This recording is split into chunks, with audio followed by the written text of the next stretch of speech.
Good afternoon, everyone.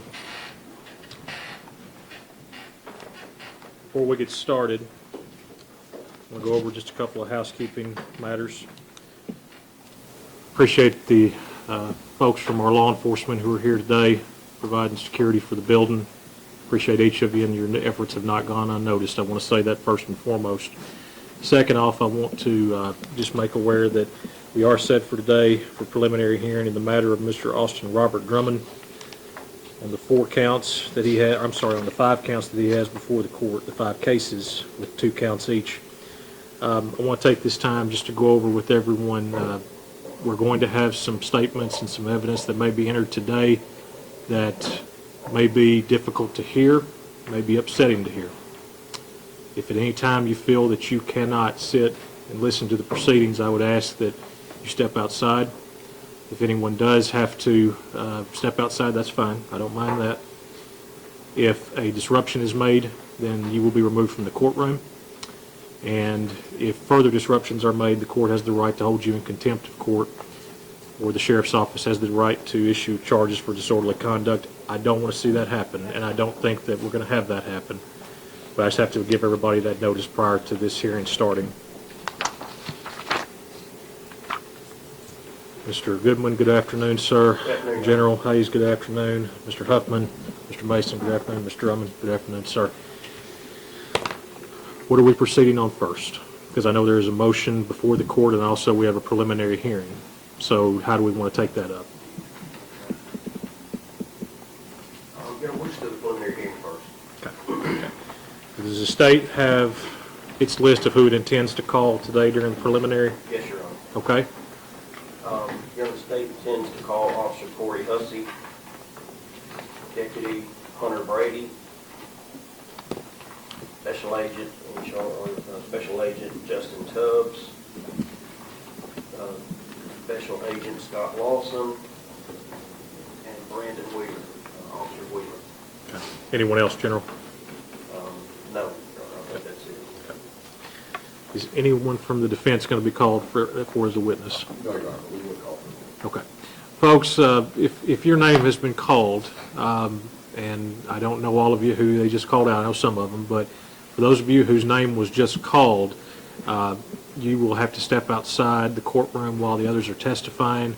Rule 615 of the Tennessee Rules of Evidence says that witnesses must be sequestered for that purpose. You cannot discuss the case with one another prior to your testimony. Who's the first witness for the state going to be? It'll be Officer Hussy. Okay, Officer Hussy. Everyone else who was called as a witness would step out at this time, and when we are ready for your testimony, we will have a deputy come outside to retrieve you at that time. Yeah, our Special Agent Tubbs is our identified party. Yes, sir. The court will take note that Special Agent Tubbs is the prosecuting witness designated by the state of Tennessee. Mr. Huffman and General, I know y'all's normally my routine is in preliminaries. I'm happy to hear from either party on any opening, but if everybody wants to just proceed to direct examination, I'm fine either way. I just wanted to kind of get the lay of the land from y'all. The state will waive the opening remarks. Wait for remarks. We'll proceed then to direct examination. I do want to make sure I've officially put this on the record. We are hearing the matter. I should have done that first. I apologize. We are hearing the matter of State of Tennessee versus Austin Robert Drummond in cases number 25 CR 48067, 48068, 48069, and 48071, the 25 CR being those documents. Your first witness, General. Your state of Tennessee calls Officer Corey Hussy. Officer Hussy.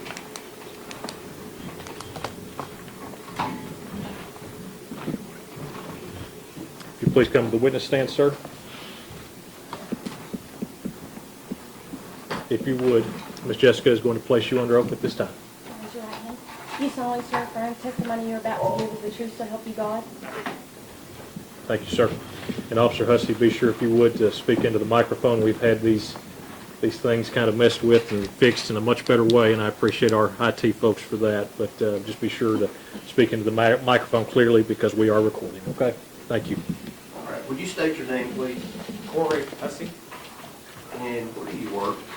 I'm a park ranger with Tennessee State Parks. Hold on. Give me 1 second. I want to make sure that didn't totally kill us here. It didn't? Sorry about that. Sorry, guys. All right, would you tell me again who you work for? I'm a park ranger for Tennessee State Park. Okay. And how long have you had that position? I took this position June 28th. June 28th? 2025. I'm sorry? 2025. Okay, June 28th, 2025. Do you recall if you were working on the day of July 29th of 2025? Yes, I was. Okay. And as a part of your job, do you routinely patrol state parks and specifically around the Reelfoot Lake area? Yes. Okay. Is that something that's just part of your duties, that you do that? Yes. How many parks are there that you have to actually patrol daily? One park, Reelfoot Lake State Park. Okay. Are there individual smaller parks within the full lake park area? Yes, sir. There are individual units that are all attached to Reelfoot Lake State Park. Okay. Is there one on Carrington Road in Lake County? So the Carrington Road location is state land managed by TWRA. However, we operate programming and tours from an area on Carrington Road. Okay. So it's not actually a park, right? No, sir. Okay. It's just an area that's owned by the state and it's actually used by the state. Yes, sir. Is that area actually near the Northwest Correctional Complex? Yes, sir. Just an estimate, how far would you say it is from that area? Maybe a mile. Okay. And is that here in Lake County, Tennessee? Yes, That sir. area that we're talking about on Carrington Road? Yes, sir. While you were patrolling that area on July 29th, 2025, did you notice anything unusual or anything that caught your attention that day? Yes, sir. Okay. Could you tell me what that was? So while patrolling down Carrington Road, shortly after 1 o'clock, I found 3 vehicles parked on the left side of Carrington Road. Okay. Do you know what type of vehicles they were? One was a black Dodge Charger, one was a Chevrolet Traverse, and the other was a Nissan Rogue. Okay. Did you see anyone out there, any individuals standing around the vehicles or inside the vehicles? I did not see them. Okay. What'd you do after you noticed the vehicles? Did you stop, get out, did you do anything? I proceeded past the vehicles when I was making entry down Carrington Road. Then I turned around and proceeded back out from that location. Okay. As you came back out of the location, were all the vehicles still there? No, sir. Okay. Which vehicle was no longer there? The Nissan Rogue had left in the time it took me to turn around. Okay. Did you notice anything about the Nissan Rogue that was unusual for this area? It had a California tag. I want to hand you this photograph. If you would, look at that photograph. Do you recognize either one of those two vehicles in that photograph?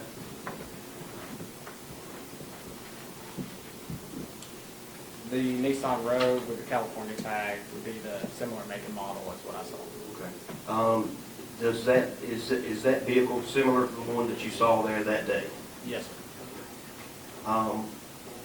When you turned around and came back, was the vehicle leaving at that point, or was it already gone? It had already left. Could you tell anything about if it was left hurriedly, or could you tell? In the time it took me to turn around, it had already left from where I could see it. There's quite a bit of dust in the air. As I proceeded out on Carrington Road, there are several straightaways, and at no point in time could I see the vehicle. So it indicated it left in a hurry. Okay. Would you make that photograph with an exhibit to your testimony, please? Judge, could you? Yeah, well, I'm sorry. Mr. Huffman, have no objection? Okay. Court will show that this be entered as State's Exhibit Number 1. Officer Hussy, after you saw that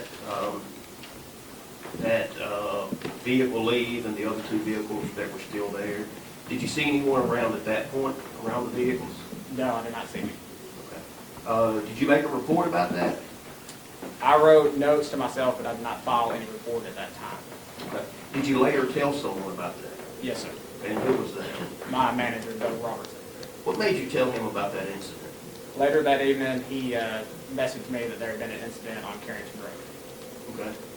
And at that point, what did you tell him? I immediately called him and informed him that I had been there earlier that day and had seen those vehicles. Okay. And was that information passed on to local law enforcement? Yes, sir. I shortly received a call from the Sheriff's Department along with TBI and shared that knowledge with them also. And after that, did you produce all of your findings to a report? Yes, sir. One moment, Sean. Yes, sir.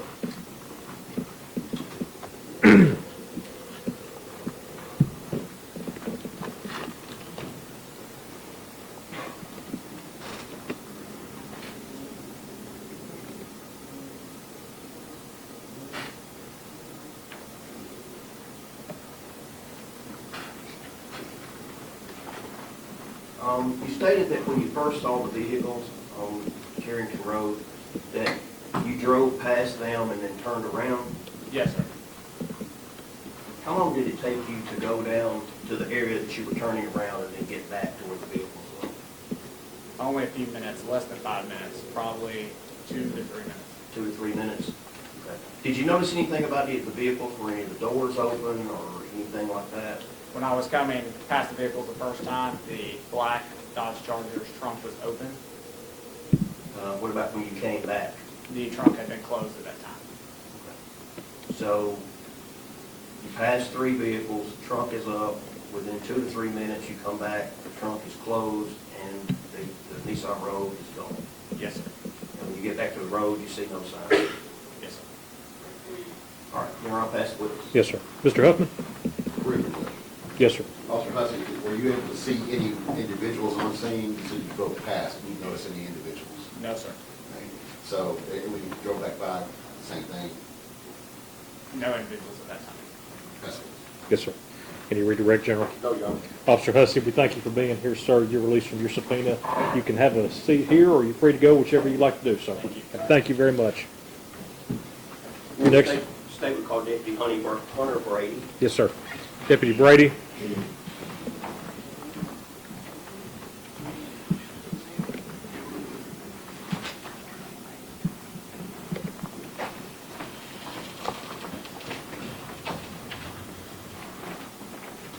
Yes. They can hear him. Absolutely.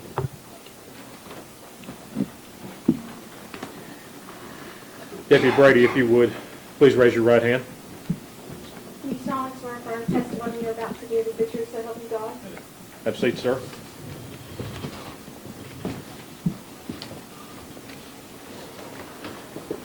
Good afternoon. Would you state your name, please? Hunter Brady, And Deputy Brady, where do you work? Lake County Sheriff's Department. And how long have you been working there? Been here almost a year now. Okay.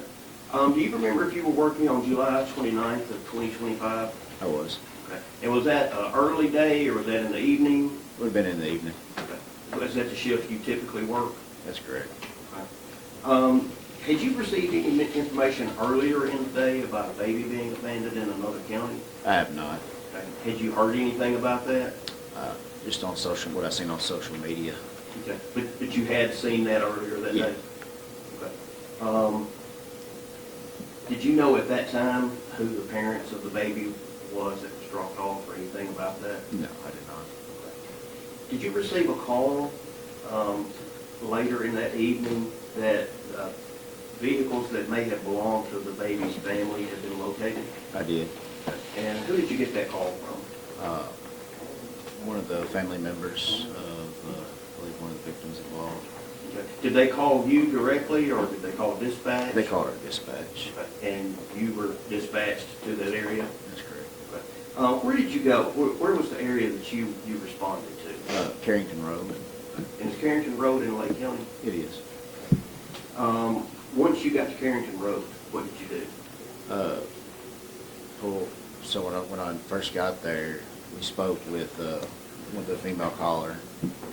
She advised that she found her family vehicles parked back on the dead-end road, which is halfway down, and I made my way down there and located the white Chevy Traverse and the Dodge Charger. Was anybody else with you, any other officers? There was a Tiptonville officer, Officer Morrow, and Deputy Karen Gross. Okay. Did y'all all arrive at about the same time? Yeah, they were probably a minute behind me. Okay. All right, so you proceed down Carrington Road, you find a black Charger, Dodge Charger, and a white Chevrolet Traverse vehicle.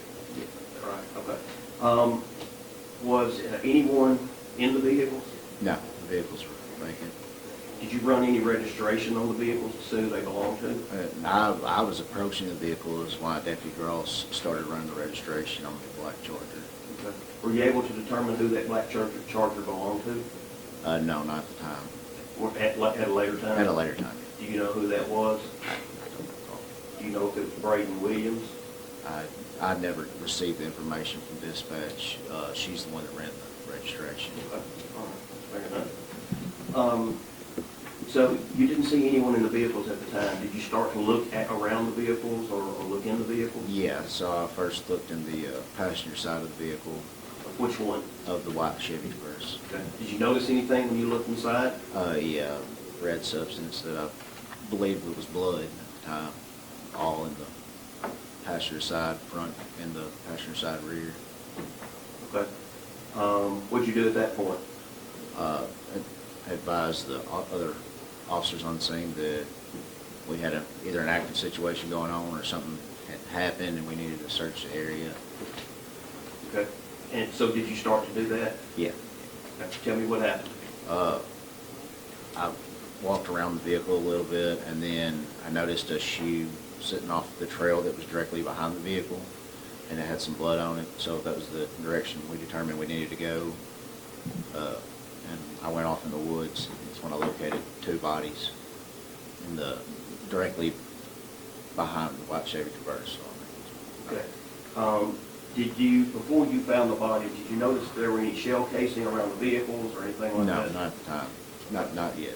Okay. Did you later find that Yes, there were? yes. After we located two bodies, we started taping everything off and made our way back up. And that's when we located multiple shell casings around the vehicles. Okay. All right. Let's go back to the first two bodies that you located. Tell me how they were when you found them. The male was laying on his back under his mother, and there was a tarp over the top of him. What was the tarp? Do you know what it's made of? Or? It was like the camo nylon material, the mesh material. Were both bodies completely covered with that material? Yeah, except for they had maybe their hand exposed out from the side. Okay. What'd you do at that point? That's when, started communicating with the officers, hey, we needed to secure the scene, start a crime log, and then look for and gather evidence. Okay. Did you secure the scene at that time? Yes. What did you do to secure the scene? We taped it off, cleared the area, and, contacted our supervisors so they could contact TBI. Okay. All right. After finding those two bodies, were there ever any other bodies discovered? Yes. Okay. Tell me about that. It was after Dyer County arrived. One of the Dyer County deputies noticed a shoe on the south side of the road, and I was standing with him, and I noticed some red pools, what appeared to be blood, and it would just kind of shine in the woods, and you could see two more bodies under tarps. Okay. Now, was this in the same area as the original two that you found? No, this would have been south of them, across the gravel roadway. It was in the same area, but it was. But how close were they to one another? Before you had the two initial bodies and then two others. How far apart were Probably they? like 60 feet. Okay. Were those bodies covered as well? They were. Same type material? Same type material, tarp. Okay. Were you able to identify who any of them were at that time? No, not at that time. Did you have any other involvement in this case? I did not. One moment, John. Yes, sir. Pass the witness. Yes, sir. Mr. Huffman? Few questions. Deputy Brady, okay, so you were dispatched in this area, Carrier Road, is that correct? That's correct. Do you remember about what time that would be? It was roughly 8 o'clock, I believe. Okay. Are there dispatch logs recording times? Yeah, that's correct. When you arrived on scene, you said there was one Tiffinville officer and there was another officer on scene, another deputy? Lake County Sheriff's Deputy. Yes, sir. Okay. When you arrived on scene and you noticed these things, you said that you secured the scene after you discovered the body, is that correct? That's correct. Right, the first set of bodies, yes. Yes. All right. How many total officers were on scene at that point in time? When we found the first set of bodies, there was Yes. just 3. No, 4, because a trooper had showed up right as we were entering the woods. And you recall which officers those were?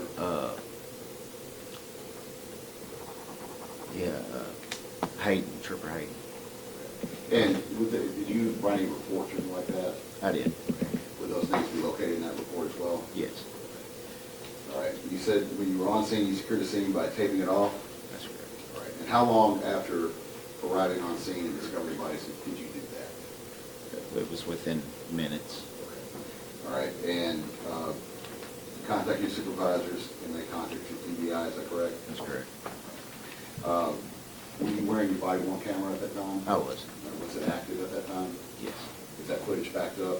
Yes. And available for discovery? Yeah, Were you in a marked vehicle? I was. Does that have a dash cam? It does not. The other officers, do you know if they had body cams or dash cams? They have body cams. We don't have dash cams. To your knowledge, were those active as well? To my knowledge, yes. And when you were securing the scene, were you doing any evidence collection? We was marking evidence as we were finding it, yeah. Okay. Did you remove any items? No,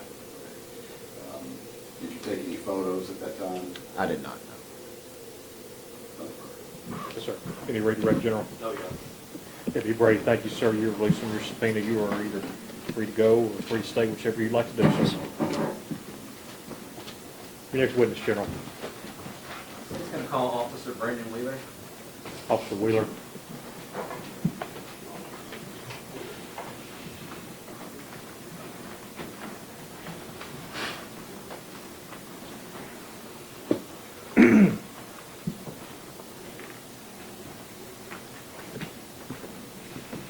Officer Wheeler, please come to the witness stand, sir.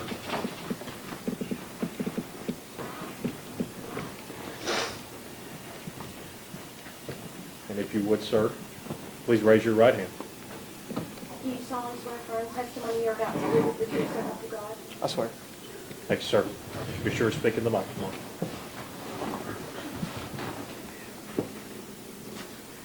Will you state your name? Detective Brandon Wheeler. And Detective Wheeler, where do you work? I work at the Dyersburg Police Department. And were you involved in this investigation? Is it to the case of why we're here today? Yes. Okay. What were you asked to do? I'm not sure if Special Agent Harbor reached out to us or if we reached out offering assistance, but we were trying to identify a vehicle that was of interest. Okay. And how are you trying to do that? So we have 2 LPR systems. There's a Motorola LPR system and the flock camera system, and we were utilizing those to try to identify a rogue, Nissan Rogue, What is the LPR? license plate reader. And was there anything in particular about the Nissan Rogue that you were looking for? Yeah, this one in question specifically had a California plate on it, which is not typical for our area. Okay. And the city of Dyersburg had these 2 license plate readers, right? There's more than 2, but there are several in the Those, city. those systems? Yes. Flock Yes. and Motorola? Yes, Okay. And do you have the ability to access those, right? I do. And can you access any other ones? We can access other cameras that other agencies have shared with us. Okay. And did you do that as part of this investigation? Yes. Who else did you access? I access, there's several thousand agencies that openly share their cameras with us, so we can search all of them all at once. Okay. And aside from Dyersburg, who else did you end up searching as it relates to this investigation? The Jackson cameras. Okay. I'm going to hand you up some photographs.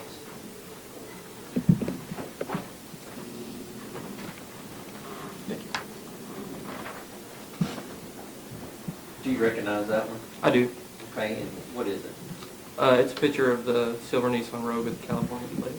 All right, and what system did that come from, Flock or Motorola? This is from the flock system, And is that in Jackson or Dyersburg? Jackson. And what time is that? 11:32 a.m. on the 29th of July. Okay. And do you make that an exhibit to your testimony today? Yes. Or we have to make that state exhibit to? Without objection. No objection. No. That's, sorry. go ahead and mark this State Exhibit 2, Ms. Jessica. Thank you.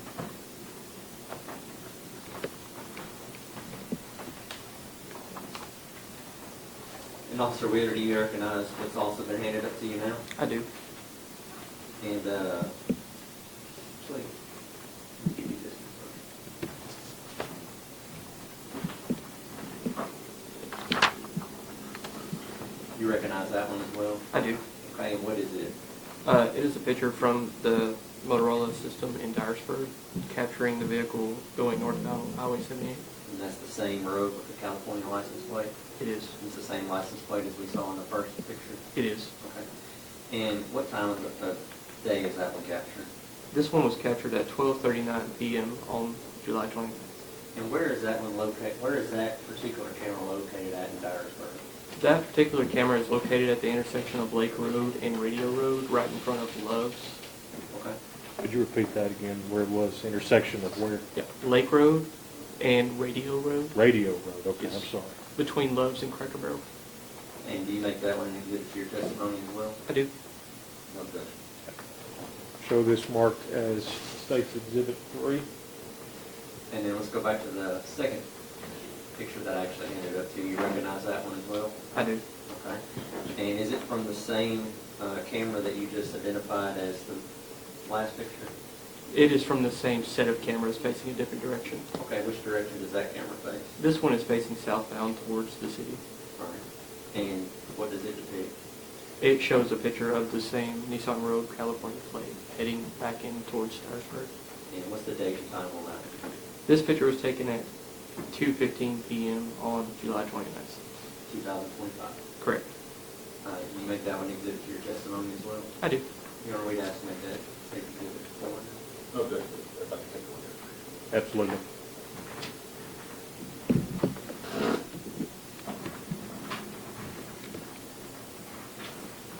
Show this marked as State's Exhibit number 4. One more photo then. Yes, sir.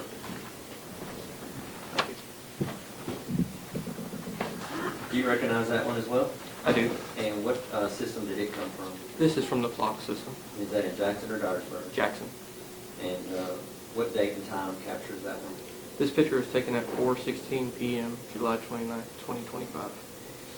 And does it depict the same road as we've seen in the previous ones? Yes, same road, same license plate. Okay. Do you make that an exhibit to your testimony as well? I do. And we'd ask to make that State's Exhibit 5. No objection. Show this marked as State's Exhibit number 5. And if you can have that passed back to Officer Weaver just briefly, or after as well. Sorry.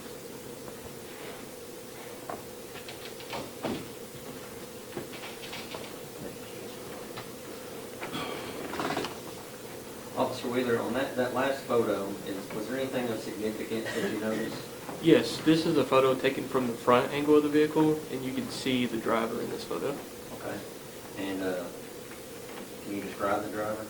The driver appears to be a white male, has a goatee, and looks very similar to the defendant.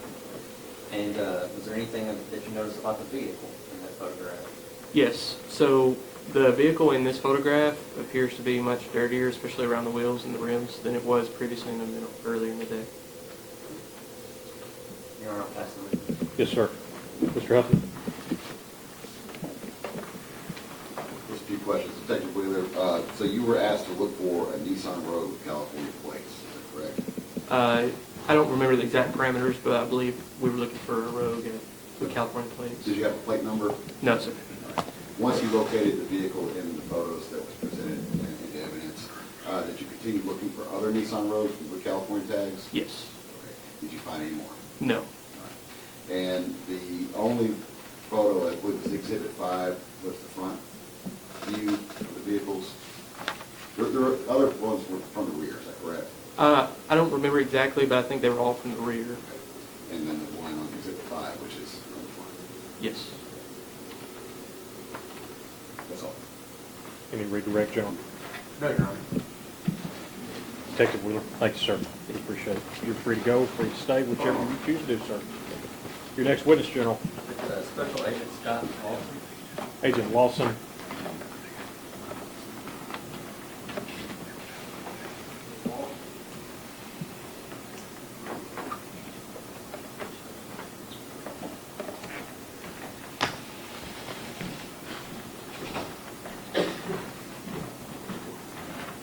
Agent Lawson, if you please come to the witness stand, sir.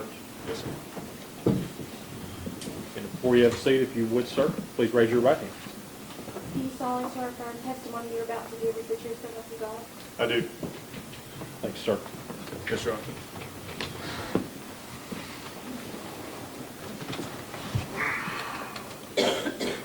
State your name. My name is Scott Lawson. And do you work for the Federal Bureau of Investigation? I do. Okay, what is your current assignment with the FBI? I'm a special agent on the Safe Streets Task Force. Okay. And were you involved in the investigation as to this homicide in Lake County? I was. What role did you play? Most of my experience is in the command post assisting with cell phone analysis from tolls, working with timelines and video review to assist in the exploitation of cell phone data. Okay. And have you received training on cell phone data? I have. What kind of training have you received?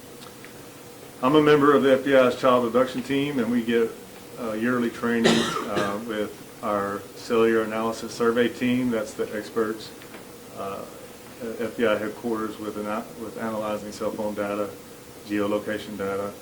So when we deploy with the child rapid deployment team, we are consistently working in partnership with the CAS team to analyze cell phone data and kind of feed each other back and forth to further investigations.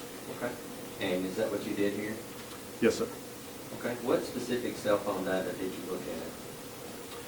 We started off our investigation by doing a deep analysis on the tolls of the victims' cellular telephones. When I say tolls, I'm speaking of the incoming and outgoing calls from the victims' phones to include records of incoming and outgoing text messages.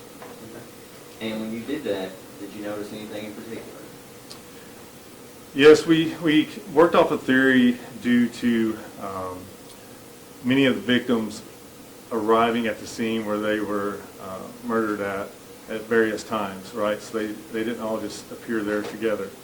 So we worked under the theory that someone must have organized a meeting or at least some type of reason to get the 4 victims to the crime scene.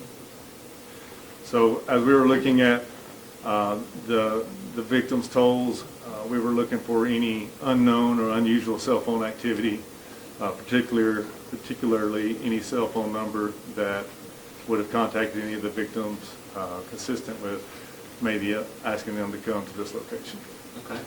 And did a number stand out? There was one number that was immediately interesting. It showed up on the cell phone analysis at approximately 6:38 that morning, 6:38 a.m.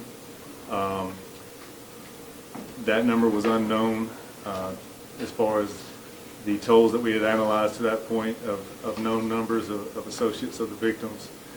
In addition, another thing that we do when we're working these investigations is try to determine when the victims' phones stop taking calls, right? We're trying to work on a timeline. We're trying to narrow everything down so that our cell phone data is strong as possible. We noticed from the 4 victims' phones that none of the victims answered a call or made a call after 7:01 a.m. So knowing where they were located and when their phones stopped answering calls, we knew that whatever had happened to them had most likely happened right around or just before 7:01 a.m. And the number that stood out, was that 731-345-7426? It was. And so prior to 6:38 that morning, there wasn't on any tolls of the victims? Right. We subpoenaed the number and ascertained that that phone had just came on for the first time ever that morning, and that it had been purchased the night before at a Walmart in Dyersburg, Tennessee. Okay. And so what else did you do next? We asked for tolls for that cell phone number to ascertain who, at that time, we could only see when it had called one of the victims' phones, which we had their tolls. So we now asked for the tolls of the number ending in 7426. One of the first things we saw when those tolls came in is that at 7:01 was the last call with one of the victims, Adriana Williams, and at 7:25 it was calling persons associated with the rental of the Nissan Rogue car that was in question. So we knew pretty confidently that that number was very interesting to us. We then asked for the cell phone company to provide geolocation records for the cell phone 731-345-7426, and immediately we ascertained that that number had been at the crime scene and had started traveling south from the crime scene at approximately 7:24 a.m. As I mentioned earlier, my job is to combine the phone, the video reviews, and the timelines to make it tell a story, to help it assist in telling a story. We also had ascertained that Matt Wilson's vehicle was also going south from the crime scene, passing a camera at approximately 7:25 a.m., and the cell phone data put this newly identified cell phone number passing that same camera at a time consistent with Matt Wilson's truck going southbound. And Mr. Wilson's truck is a late 80s F-150. That's correct. Can I ask one thing? I'm sorry. When you say passes the camera, are you referring to the camera that, where was that camera? I should have been more specific. Yes, sir. So, I apologize. I no, didn't mean to throw you off. absolutely. Yes, sir. There was a fire station on Highway 78 just north of the main intersection here, headed towards the crime scene. And that was the video that caught the F-150 traveling southbound at 7:25 a.m. There had been some testimony about cameras, and I was trying to make sense of which one it was talking about, so Yes, sir. apologize for interrupting the agent. Yes, sir. All right, Agent Lawson, you had mentioned that 7426 called a number associated with a rental. Can you explain that? Yes, due to some good work performed previously, there was a Nissan Rogue that had been identified that had been rented in Jackson, Tennessee the day before and picked up on the morning of the homicide. This vehicle was captured on license plate readers going northbound towards the crime scene and then going southbound away from the crime scene at a time later in the afternoon. In addition, there was some identification of the vehicle from a park ranger being seen at the location. The investigative team followed up with the rental agreement and with Enterprise Rental Car to learn about the who had rented this vehicle and identified a Michelle Obelis, I may not pronounce the last name correctly, Obelis, as being the renter. As that investigation continued, she had identified that the vehicle had been given to Austin Drummond and rented on Austin Drummond's behalf. Okay. And did she have any connection to the defendant, Mr. Drummond? Her boyfriend, Giovanni Thomas, was closely associated with Austin, and she was also closely associated with an individual named Tanaka Brown. Our phone toll analysis identified that at 7:25, as the number 731-345-7426 was leaving the crime scene, it was jumping on a three-way conference call with Tanaka Brown and Giovanni Thomas. Okay. And then what happened next? So, obviously at this point, we were extremely interested in just learning everything we can about the user of this telephone number. We learned that upon departing the crime scene, it traveled to an area in Dyersburg commonly known as Bikini Bottoms. Bikini Bottoms used to be like an off-road recreation vehicle area for ATVs and such. When the phone arrived, and a point of interest, as this phone is traveling south towards Bikini Bottom, one of the victim's phones is traveling in concert with that phone, so that was very interesting to us as well. Both of those phones got to the Bikini Bottom area, and the phone 731-345-7426 arrived at Bikini Bottom at approximately 7:44 a.m. and stayed in the area to approximately 9:04 a.m. Based on what we do with violent crime investigations and the knowledge base that we have, we theorize that something as far as getting rid of evidence or weapons or something had happened at that Bikini Bottom area. And in fact, did it? It did. There was, based on the phone data and the investigation in whole, search parties were organized to go to Bikini Bottom. On the day that these phone tolls were being worked, they initially found a Tennessee driver's license for Matthew Wilson. And the next day, we found Mr. Wilson's vehicle down a ravine there at Bikini Bottom. And that's the late 80s F-150 truck? Yes, sir. Did 7426 stay at Bikini Bottom?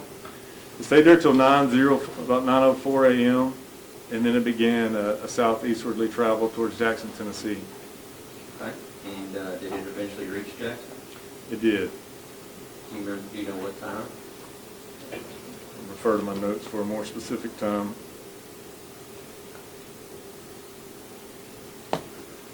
We saw it arriving in the Jackson, Tennessee area at approximately 10:04 a.m.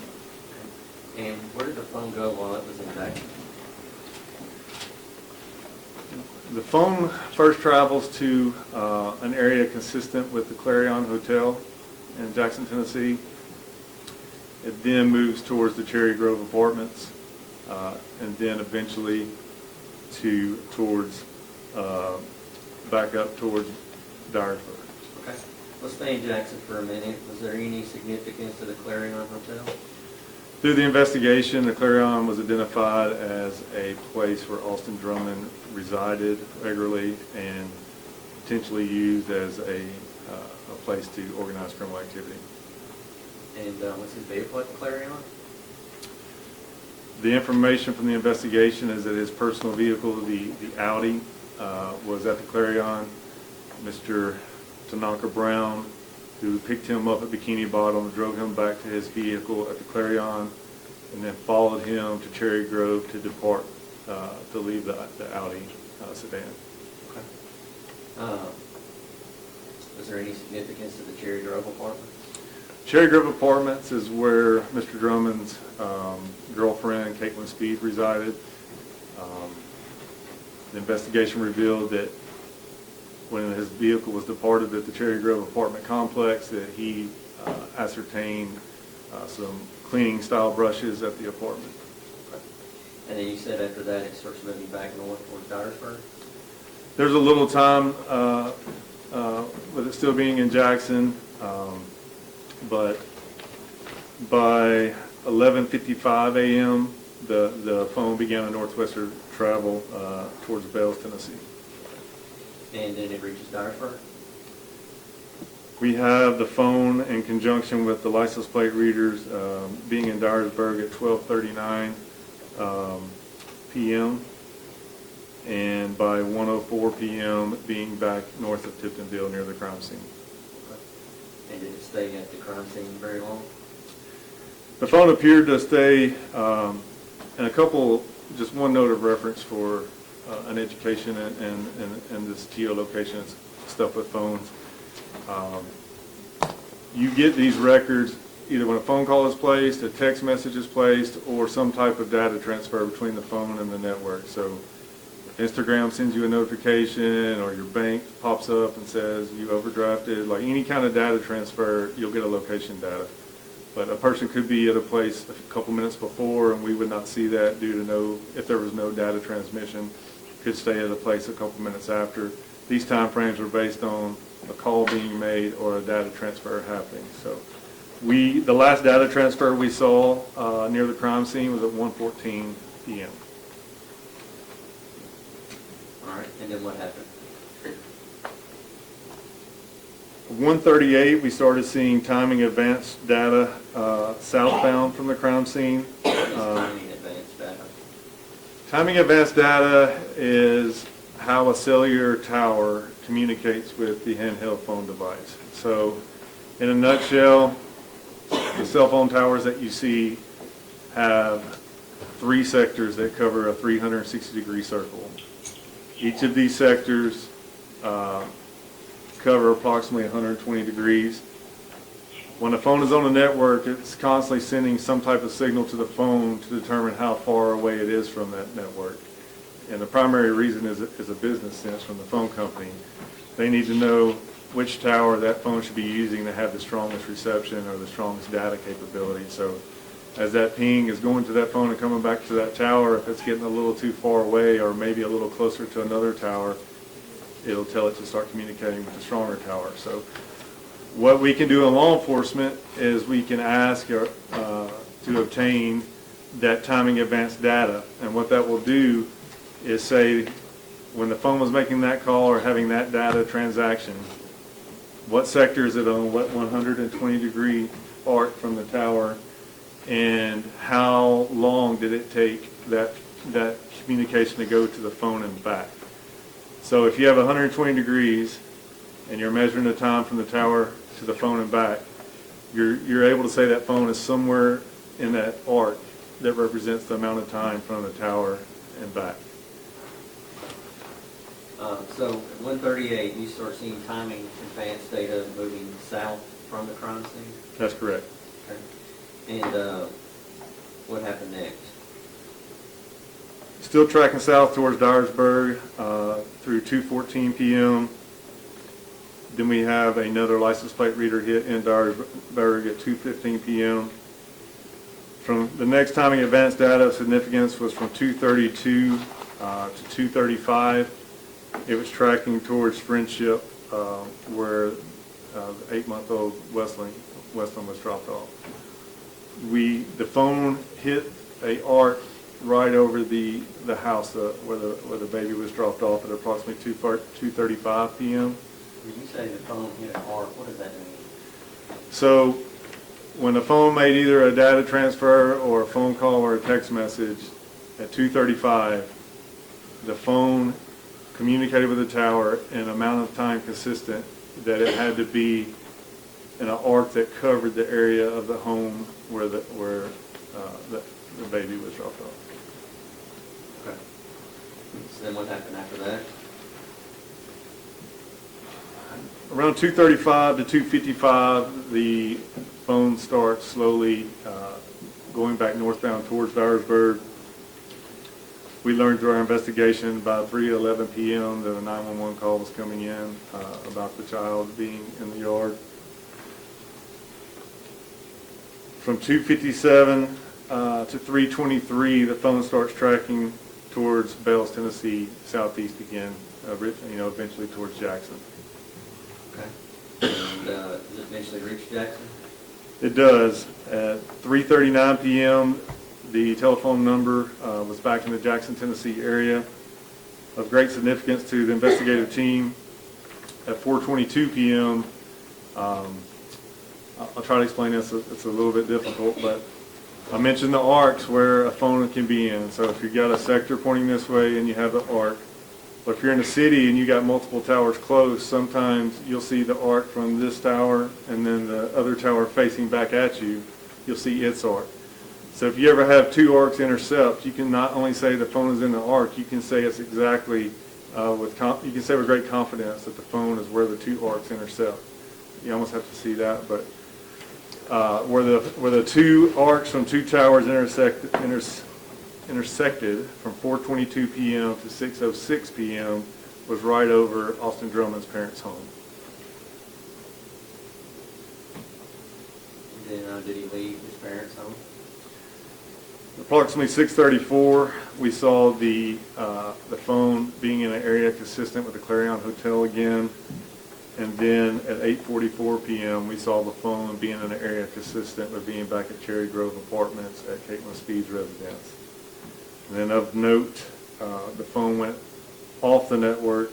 Well, let me mention this. Of note, Lake County receives a 911 call at 8:17 p.m., kind of alerting the family and the public to what's going on. The phone went off the network for the last time ever at 8:44 p.m. So the phone was just turned on for that day and then was never used again after 8:44 p.m. Thank you, Agent Lawson. Yes. Mr. Huffman?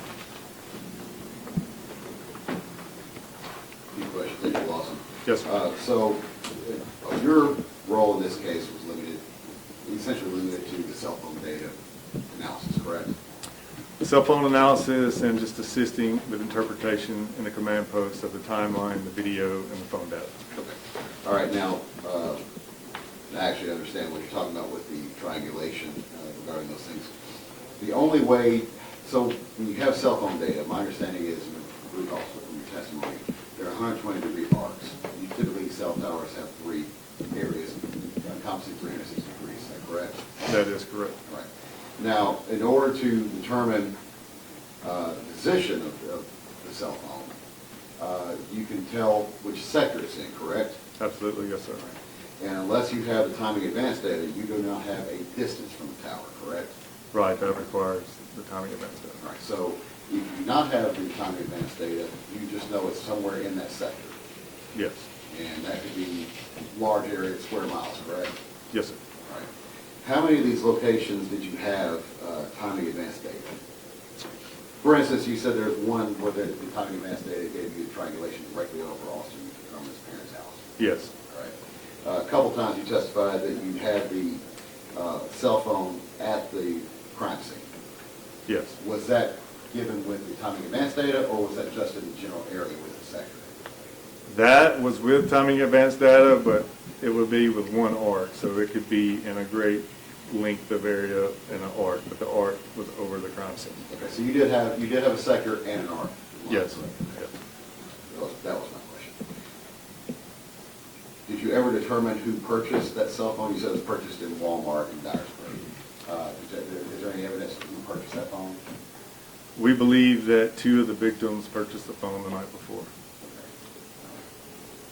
Do you have any evidence that Austin Drummond's purchased that phone? Not him personally, no, sir.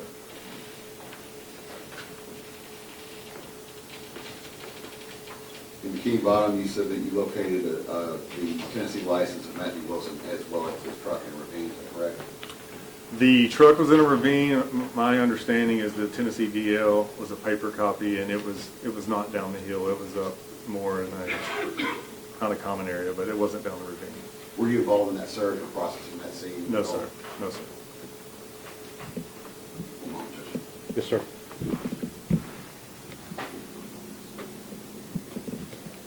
No further questions. Any redirect, General? No, Your Honor. Okay. Agent Lawson, thank you very much, sir. Yes, sir. Thank you. Your next witness, General. Special Agent Justin Tubbs. Agent Tubbs, if you would please come to the witness stand, sir.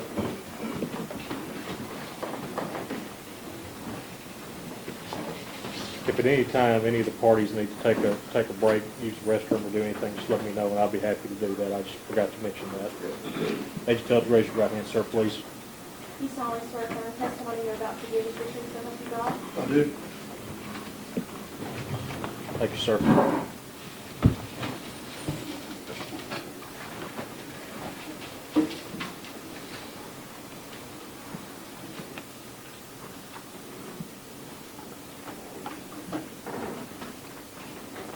Would you state your name, please? Justin Tubbs, And Special Agent Tubbs, where do you work, sir? with the Tennessee Bureau of Investigation. And how long have you worked there? I've been there since 2018.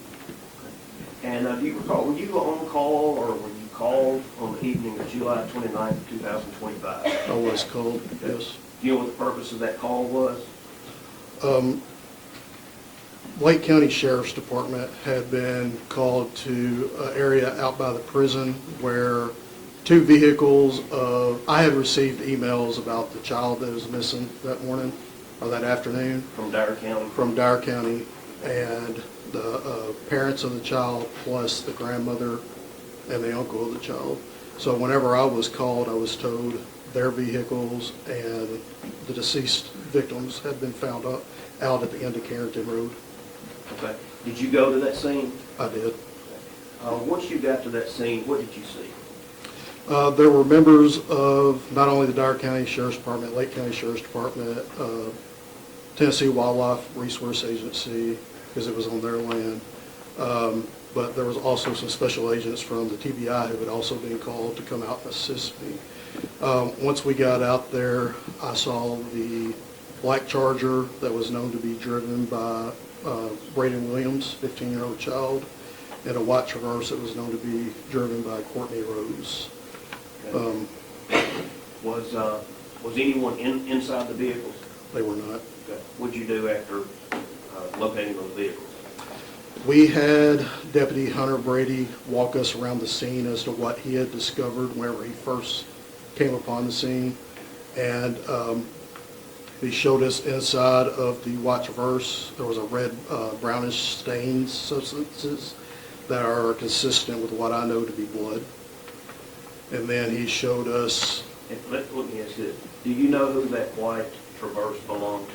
it was known to be driven by Courtney Rose. Go ahead, I'm sorry. And if you drive down Carrington Road, to the left where it kind of comes to a dead end, it's almost like a parking lot where these vehicles were parked. Behind that is whenever you start walking into the woods, same as what the deputy before was talking about, if you cross the road, you have wooded area in front of you. So the deputy took us to the back of the parking lot and showed us where Brady Williams and Miss Courtney Rose were laying. They were covered with what looked like to be camouflage burlap, which is commonly used with hunting that I know of. And then he walked us in front of the parking lot across the road where the bodies of Adriana Williams and Matthew Wilson were at, and they were also covered with the same type of burlap. Were you able to, were they all four deceased? They at the time were. that you arrived? Yes, sir. Were you able to determine the cause of death at that time? Or They- what, not a medical cause, but what appeared to be? The injuries were consistent with gunshot wounds that all four victims had. Were you able to determine how many gunshot wounds there were? Not at the time. Were you able to at a later time? Yes, whenever the medical examiner out of Nashville called me with preliminary findings, he informed me of how many wounds and type of wounds that each victim had. What type of wounds did Courtney Rose have? She had been shot in the head How many times? at least once that I remember. Okay. What about Brady Williams? He had been shot in the back of the head. What about Adriana Williams? She had also been shot in the head. And what about Matthew Wilson? Mr. Wilson had been shot in multiple places in his body for approximately 11 times. I gotta get out of here. I gotta get out of here. Please, please. Please help me. Please.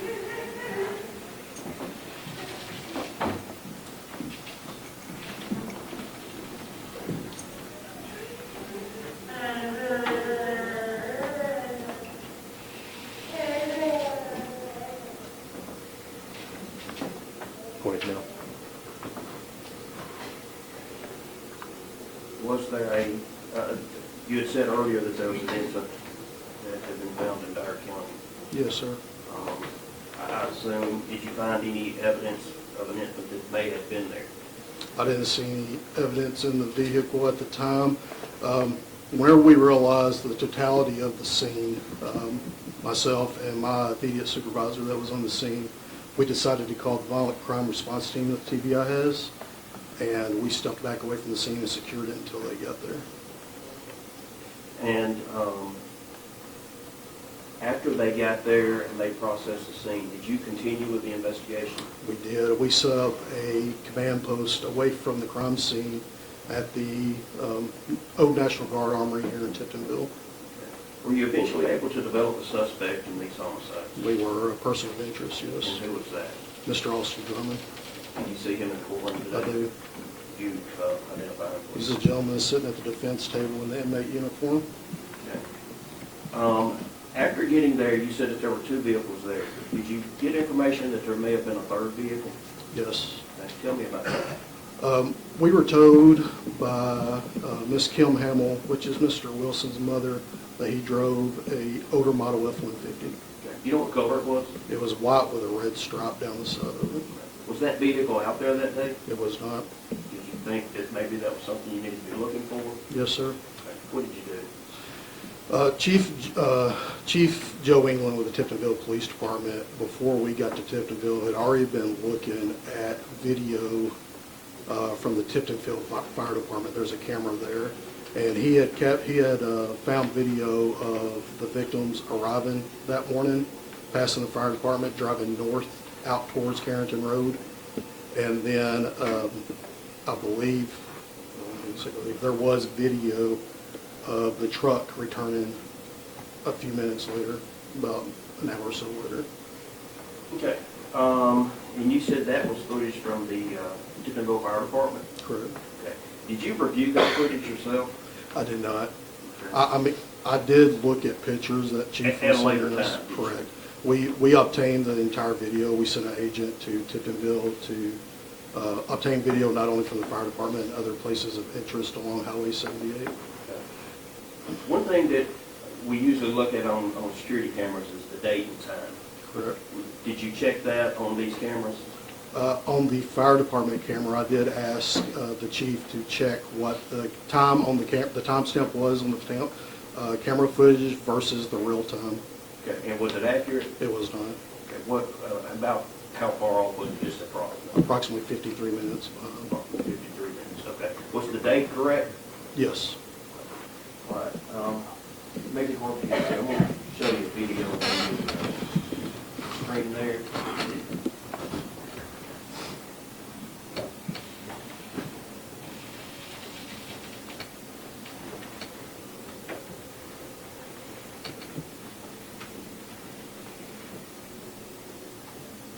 And I'm just gonna go ahead and move over to the point that we're interested in.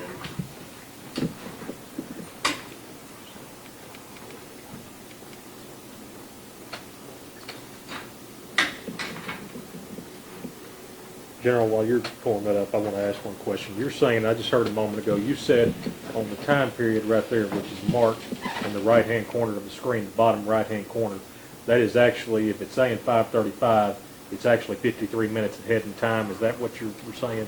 So if it's 5:35, it's going to be 53 minutes. So the time that's on there is 53 minutes slow. Okay, so it should be 6:28 or 6, somewhere around 6. Approximately. Okay. Yes, sir. I just wanted to make sure of that. Thank you. Okay, I want you to look at this camera in the fire department. Tell me if you can tell me what these, I'm sorry, let me back up just a second.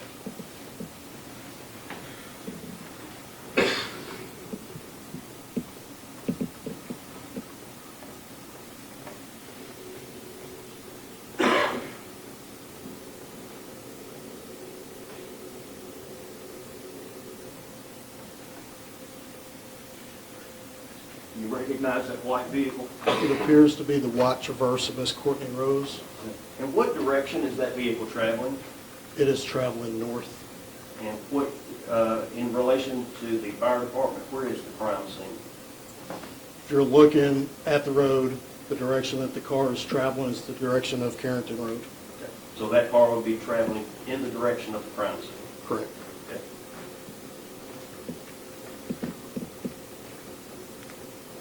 And then you recognize that vehicle? It appears to be the vehicle that Mr. Brady Williams would have been driving. Okay. And this would have been, since the time is off, approximately 6:28, somewhere around that time? Correct.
Once again, this is Tiffinville Fire Department camera. Is that right?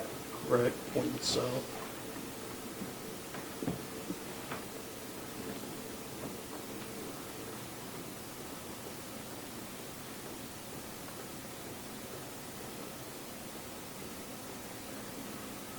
You recognize that vehicle? I do. That is the vehicle that appears to be driven by Mr. Matthew Wilson. And is that the vehicle that was not at the scene that you were looking for? It was not at the scene. Okay. And the time, once again, it's not correct. So is it approximately 20, 22, 23 minutes after the first two vehicles came by? That's correct. Okay. And then did you later find a video from the fire department as well of one of the vehicles or any of the vehicles leaving the scene? We did. Was there a video of all three vehicles leaving? No, sir. How many vehicles were actually leaving the scene? It was a video. On this video, it only captured the truck of Mr. Matthew Wilson. Was it Mr. Matthew Wilson in the truck, or was it just his truck? It was just his truck, from what I can tell. I couldn't see, I can't ascertain who was in the vehicle.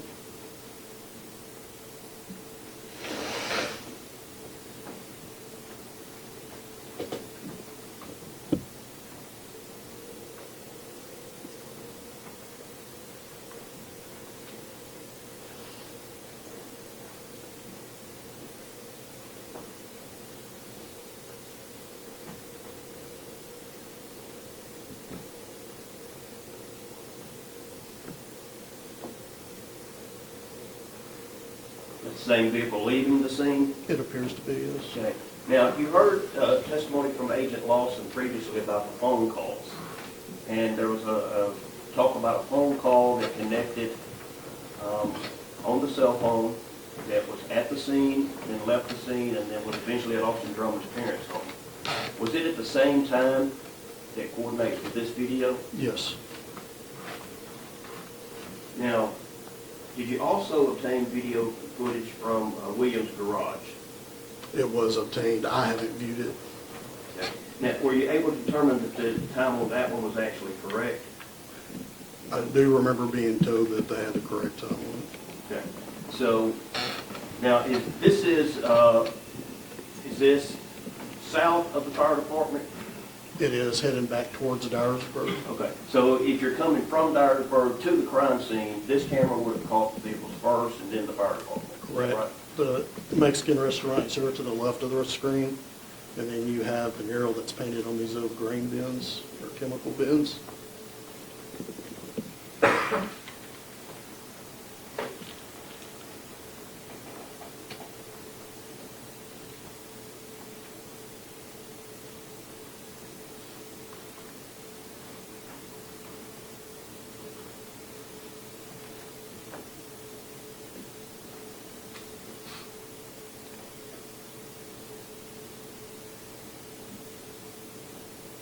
Okay.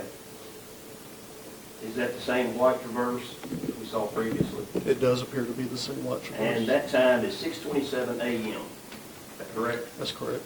So that time is actually accurate. That's the time that the vehicles were actually going towards the crime scene. The real time, whenever this video was seized or collected, was the same time as what the live image on the screen that they were watching the video was. So yes, that's the correct time. So that would have been the correct time. And then the black vehicle that is trailing, That appears to be the same Dodge Charger that was at the crime scene.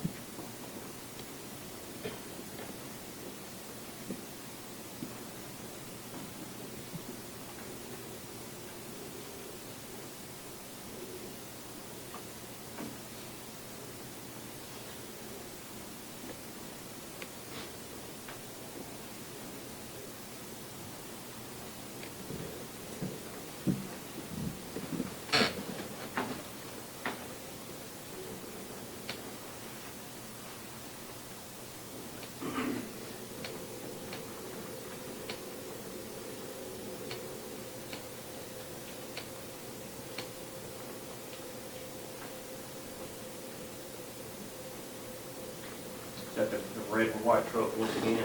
It is. Can you tell how many people are in that vehicle? There appears to be 2 occupants in the vehicle. And that time, 6:50 a.m., that would be the accurate time? That's correct. So about 20 minutes after the first two vehicles came by. Yes, sir. I'm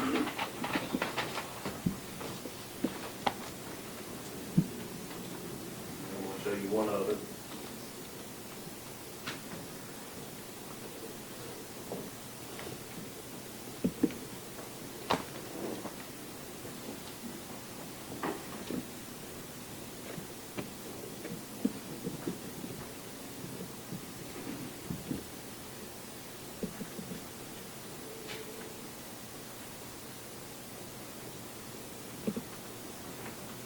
same vehicle now leaving the crime scene? It appears to be. And once again, the time on that. This is 07:25 a.m. So approximately 30 minutes after it passed by the first time. That's correct.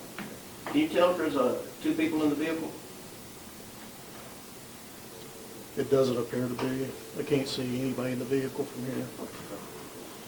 You see anyone in the passenger seat? You mind if I stand up? No, go ahead. I don't mind. Go ahead. Do not. Did you know how far it is from the Mexican restaurant there to the crime scene that you were driving? Just a few minutes. I'm not sure on the mileage. Maybe 2-3 miles, Maybe 10 minutes? maybe. And we've got about a 30-minute gap there from the time that the vehicle passes here, gets to the crime scene, and then comes back to that point. That's correct.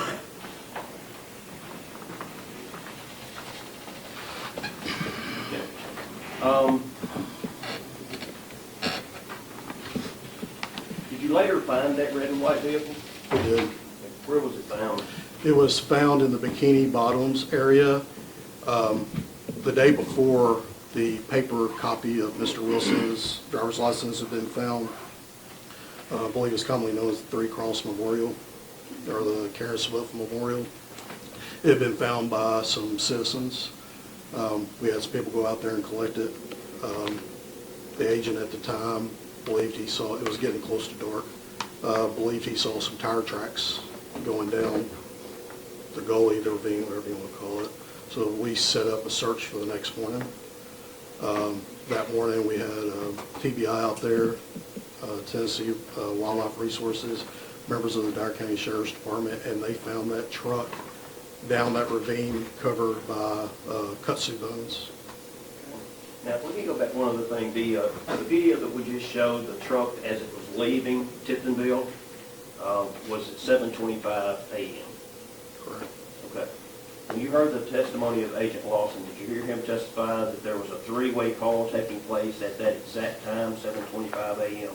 Yes, sir. Between Austin Drummond, Tanaka Brown?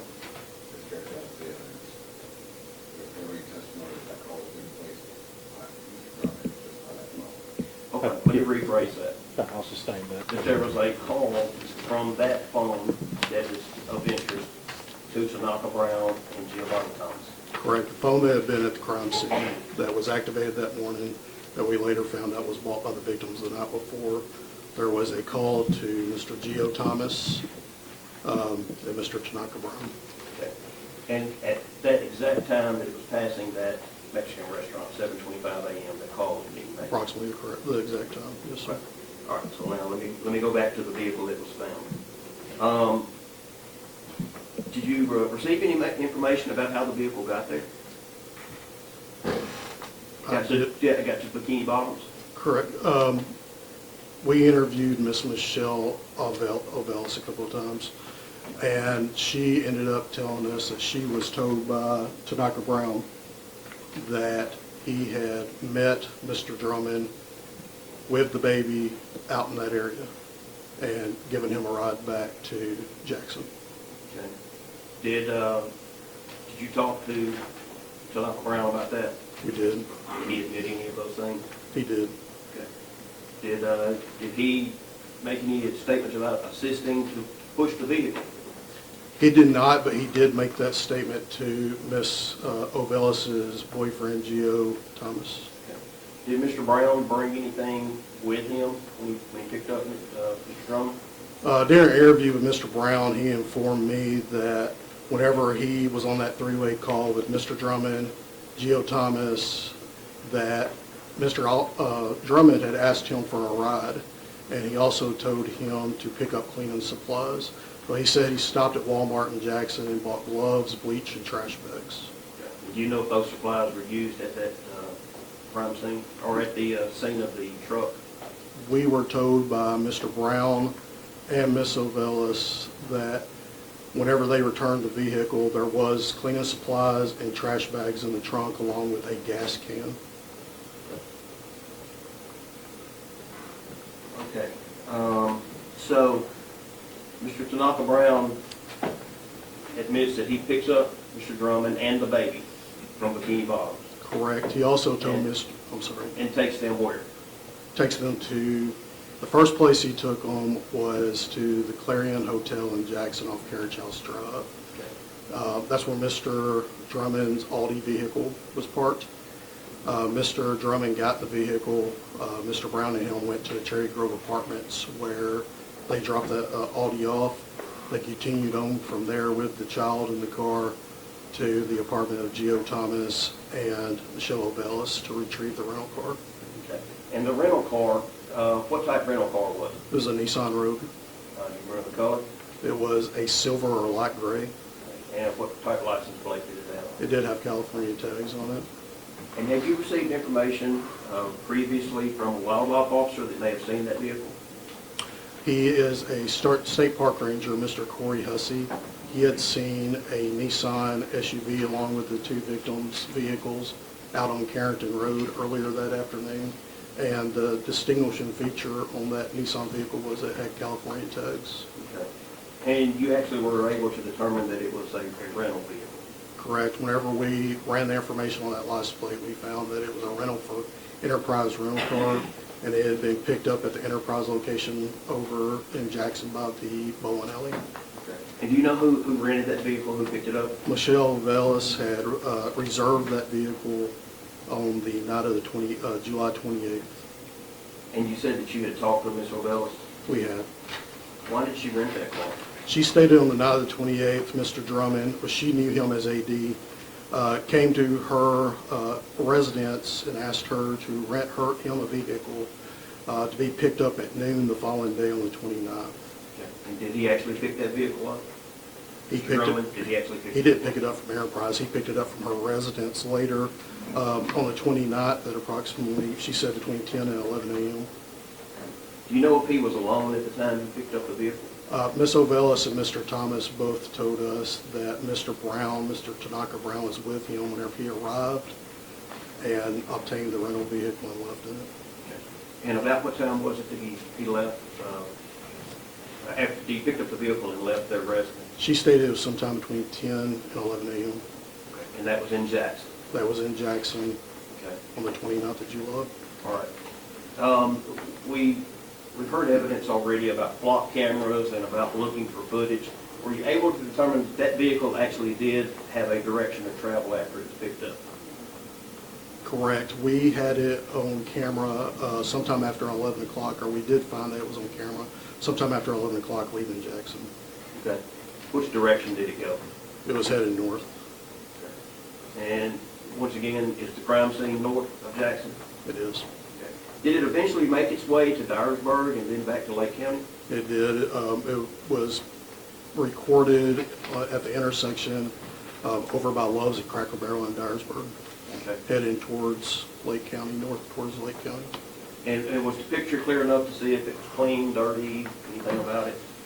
It was. It appeared to be a cleaner car. Okay.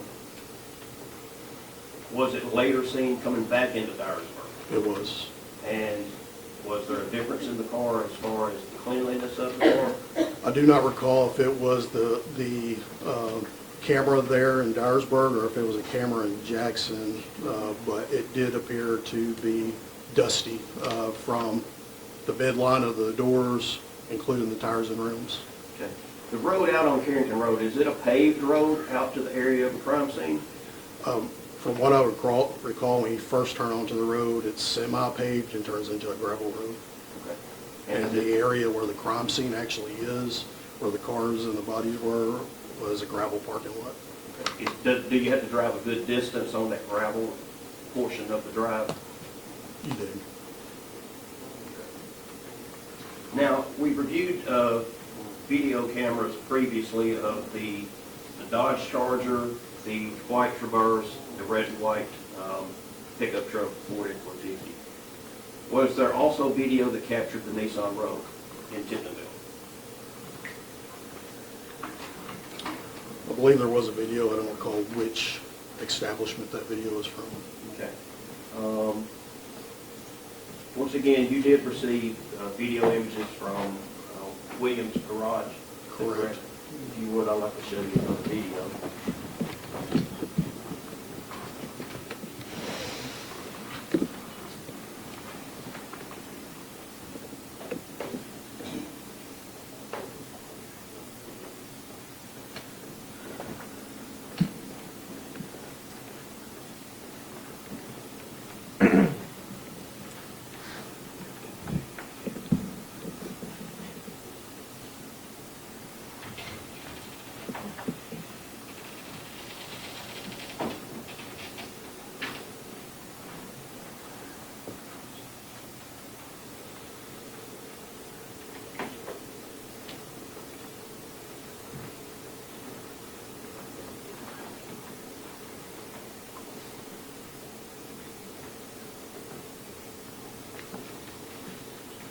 Does that appear to be the Nissan Rogue that had been rented? Yes, it's a light silver, maybe a gray Rogue, and it looks to have a license plate on the front of it, unlike what Tennessee requires. And that was going to be my next question. Does California require a license plate on the front and back? They normally do, yes. Okay. And did this vehicle have a California plate on the front and back? Other images that I've seen of it did have a California plate on the front and the back, yes. Just as this appears to have? Correct.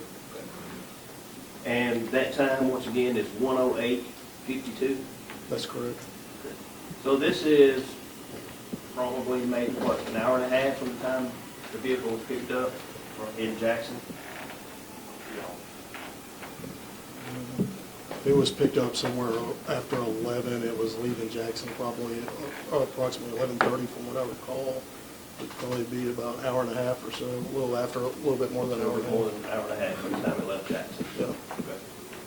All right. And we'll show you one other video. And once again, notice that time, 13:08. Do you recall the time that the vehicle was seen by the park ranger? Whenever we first interviewed him, he believed that he saw it somewhere between 1 and 1:15.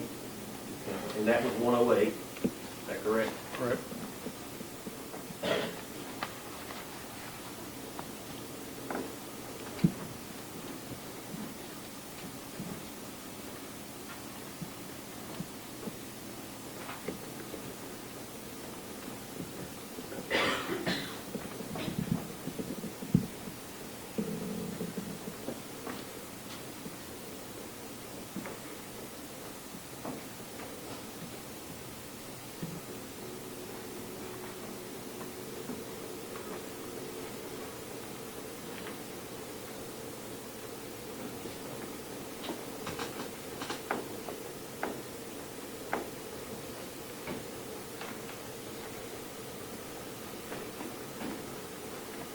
Does that appear to be the same vehicle going back towards Jackson? It does. So it was originally 1:08, it's now 1:33, so approximately 20 minutes or less from the time that it was seen previously. Is that right? Correct. So would that be just about enough time to go up there, turn around, and come right back? It would be.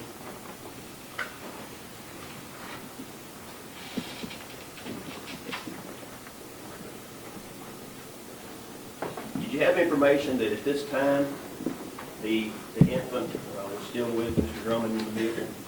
Yes. Whenever Mr. Brown told us that he dropped whenever they arrived at the house of Ovelis, or the residence of Ovelis and Thomas, he stated that Mr. Drummond transferred not only the baby, but the cleaning supplies he had bought to the road and left the residence with it. So we had no other reason to think that the baby wasn't with him at this time, especially since it didn't get dropped off until after 3 p.m. in Dyer County. Okay. So that was 1:40 when he was going back towards Dyersburg, and then, what, approximately an hour and 20 minutes later when the 911 call comes in? The Dyer County 911 call, yes, sir. Okay. And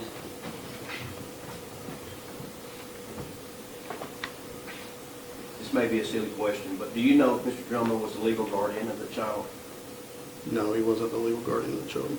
Do you know if he had custody of that child, had permission to have the child? No. Now, you did request cell phone data, which we've heard from already. Is that right? Correct. We had started working with our, as soon as before we even set up our command post, we started contacting our agent, Andy Valley, who also works with FBI agent Carla Rexing, who also analyzes phones and the type of data that Agent White does. And he started submitting paperwork to AT&T and other companies for the victims' phones to start getting their data. Okay. Were you able to determine where the phone came from? The phone in question that Agent Scott Yes. Lawson. Dyer County Sheriff's Department had, whenever they gathered the video from Walmart the night before on the 28th, they also got a receipt from Walmart showing that a purchase by the victims of the burlap, the camouflage burlap, or similar camouflage burlap that was at the crime scene, along with a cell phone. Sorry, General. Do you recognize that This is the receipt I've seen, correct? from the cell phone purchase? Right. And do you know who it was that purchased that cell phone? At the time, I was told it was one of the victims. I believe, or I do recall that I've been told that Mr. Braylon Williams was actually seen on camera purchasing the phone. Did you make that exhibit your testimony? Oh, well. Without objection, Mr. Huffman. Show this marked as State Exhibit 6.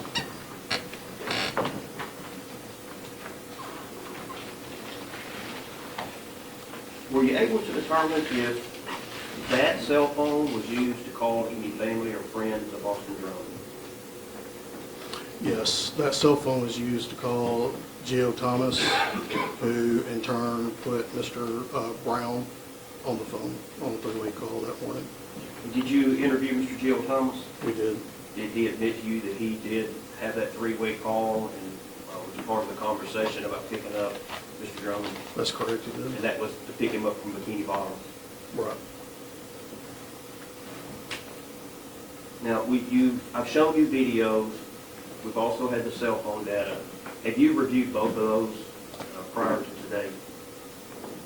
Have you looked at those, looked at that data? I have some of it, correct. Okay.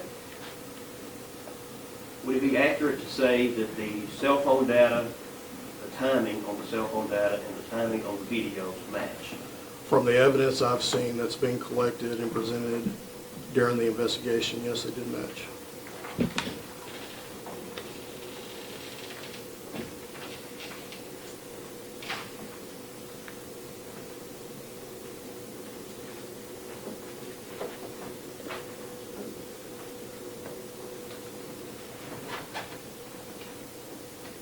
When were you able to take Austin Drummond into custody?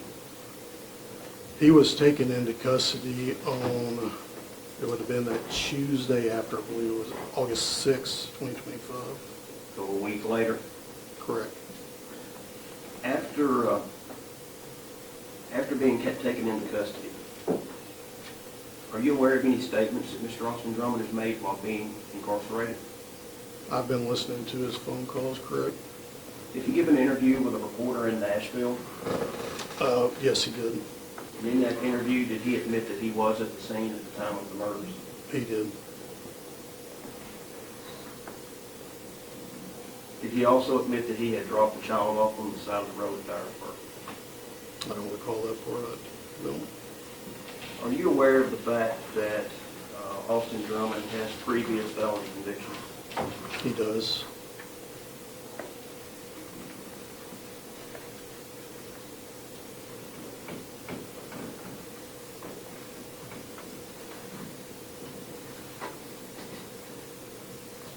One moment. Yes, sir.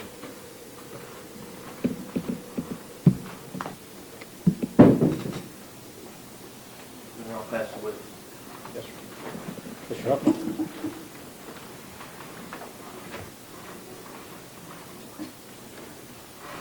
Good afternoon, Agent Tubbs. A Yes, few sir. questions.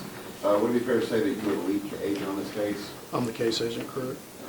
So you pretty much have seen most of the information as it comes in. For instance, the medical examiner's report. You have preliminary reports, is that right? I had a preliminary phone call. I haven't received a report yet. So that is still in process, correct? Correct.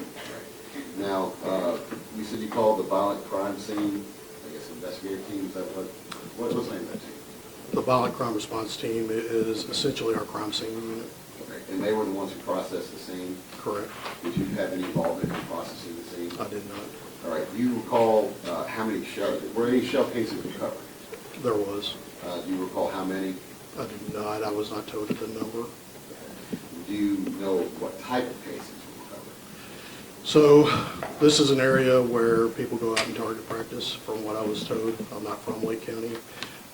There were a few different kinds of calibers out there. The violent crime response team leader, Special Agent Forensic Scientist Julian Conyers, I had a conversation with him, and he said the majority of the cartridge casings that was around the White Rogue were 45 caliber. But there were multiple shell casings, multiple types of shell casings. Multiple calibers of shell casings, correct. Cartridge casings. Now, did you process the scene at all yourself? I did not. We stepped back and called them. Did they take photos, that sort of thing? They take photos, they take measurements, they collect evidence, the Was whole there any video- range. Any video obtained? They usually do. I'm not sure on this one. So whenever they finish processing and they do all their evidence, all that, they will create what they call a crime scene investigation report with the photos and everything. That's still in the process. So that's not completed, so Last I checked this week, it was not completed yet. typically TBI agents don't carry body cams like that. Did you have a body cam? I did not. Regarding the video with time delta, how did you determine that it was 53 minutes slow? How did you determine that? Whenever I was talking with Chief England, I asked him what the time was on what he was looking at live on the video camera, because he went back to the fire department to see how far was behind, or if he could get any more video of any of the victims' vehicles, any other vehicles that might be suspicious. And I asked him to look at what the real time was on the live video versus what like what was on his watch. And he found that it was 53 minutes behind. During the course of your investigation, were you able to gather any evidence as to why these victims were on the scene? During interviews, yes, we were told by family a possibility about why they were out on the scene. And what was that possibility? The introduction of contraband into the Northwest Correctional Facility. Were you able to obtain any evidence regarding that? Regarding them being part of it? Well, you said that the potential introduction of contraband in Northwest. Was there any contraband found on the scene? No, there wasn't any on the scene that I'm aware of. I have not been told by the violent crime response team what was in the car, but that has not come up in our discussions. Yes, sir.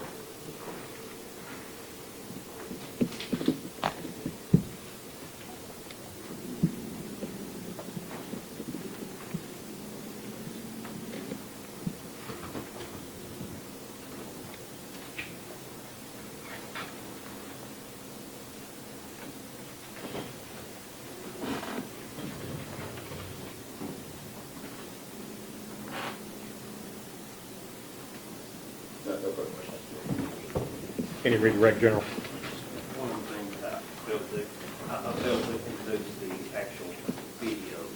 I played those. Would you make that consider your testimony? I would. No questions. No further questions. Agent Tubbs, you may have a seat before you Yes, go, sir. whichever you choose to do. Thank you, sir. The next witness. The only other proof we have is we do have certified copies of the verification of death for each individual. We were asked to submit those. Without objection. Show the CD being entered with the video as States Exhibit 7, and then this being entered as States Exhibit 7. Or 8, I'm sorry. I apologize, number 8. That concludes the State's brief. It does, Your Honor. Mr. Hussy. Anyone wish to be heard on argument? Yes.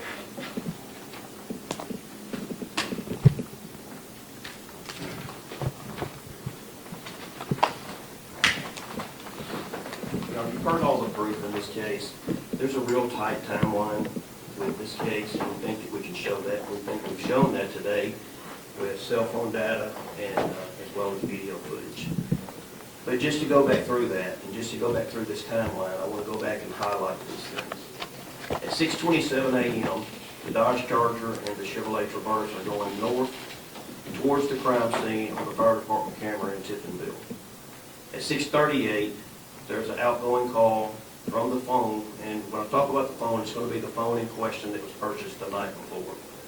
There's an outgoing call from that phone to Adriana. At 6:47 a.m., the truck driven by Matthew Wilson, the red and white vehicle, comes into Tiptonville. It's northbound, goes towards the crime scene. At 6:45 a.m., I'm sorry, 6:54 a.m., there's the first time advance bar on the cell phone, and that is near Tiptonville.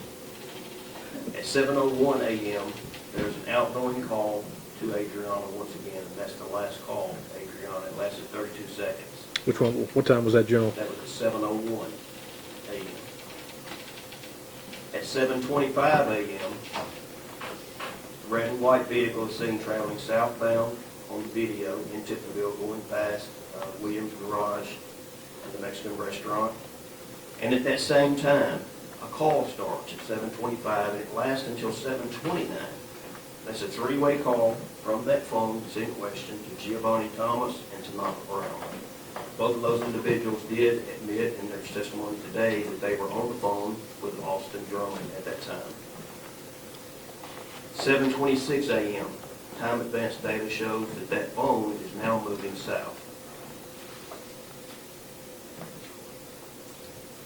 At 7:44, I'm sorry, let me back up. Between 7:25 and 10:06 a.m., there are approximately 15 calls between that phone number and Giovanni Thomas. At 7:44 a.m. and up until 9:04 a.m., so almost a 2-hour period, a little short of, I'm sorry, not 2 hours, almost an hour, a little over 45, 50 minutes. It shows that the phone is actually at Bikini Bottoms in Dyer County, and it's stationary, it's sitting there. From 9:17 to 10:04, the time advance showed that there was southbound movement once again. This time it was going towards Jackson, and this is at the time that testimony was that Tanaka Brown had drove from Jackson to Bikini Bottoms to help push the red and white vehicle into the ravine, pick up Austin Drummond and the child, and drive them back to Jackson. He drove them to the Clareton Inn to pick up the Audi. He then went to pick up a vehicle from Gio and Michelle, and that was a rental vehicle.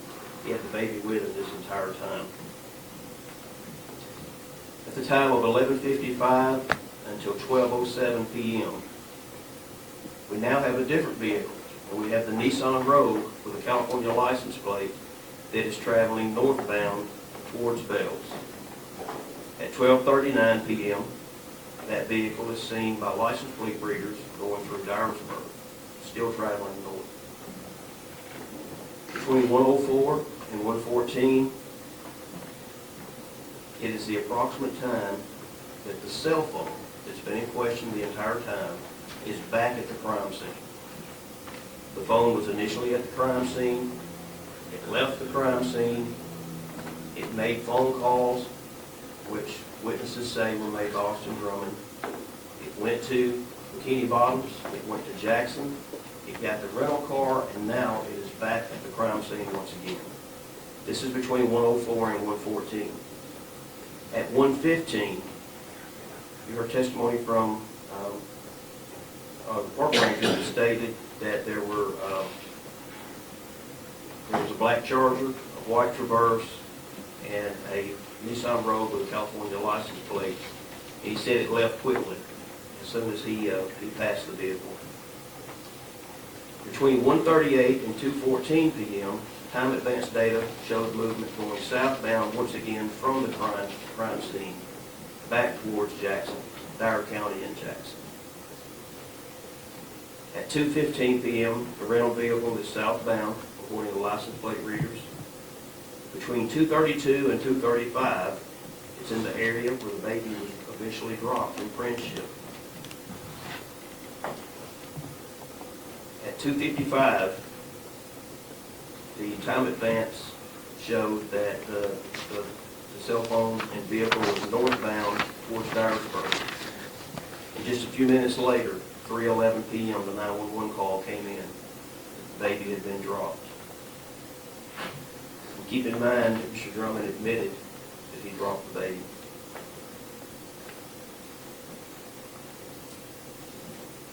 Between 2:57 and 3:23 p.m., the time advance showed that the vehicle was traveling southeast, back towards Bells, and back towards Jackson, and was back in Jackson by 3:39 p.m.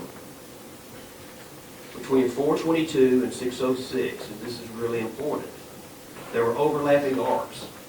And you heard the testimony was that when there's overlapping arcs, you can almost pinpoint where the person is. And those arcs overlapped right above Austin Drummond's parents' house. And it stayed there for an hour and a half. From 6:34 to 8:44 p.m., it was back to Clarion Hotel, and then at Catlin Speed's residence, who was Mr. Drummond's girlfriend. At 8:17, 911 calls come in about the body being found, and at 8:44, the phone is no longer on network. Your Honor, that is a very tight timeline. The testimony shows that Austin Drummond was at the scene. He admits he was at the scene. He was the person who got the rental vehicle. He's the only person who was in that Nissan Rogue, which video shows he came back to the crime scene, was there just a very few minutes and left the crime scene, and that phone and video synced up all the way through from Jackson to the crime scene and back to Jackson. And there's no other person possible that could have been other than Austin Drummond. Your Honor, based upon that, we think that we've proven the aggravated kidnapping. He took the child without consent. It was not his child. He did not have custody. He was not the guardian. He is a convicted felon. Testimony was that these individuals were shot, which means that a weapon was involved. He admits to being on the scene. All four individuals are deceased. We think that that meets the probable cause for the first degree murder and the possession of a weapon during the commission of a dangerous felony. Mr. Huffman? Yes, Yes, sir.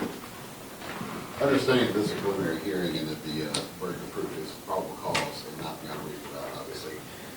There's been no evidence whatsoever that Mr. Drummond fired any weapon.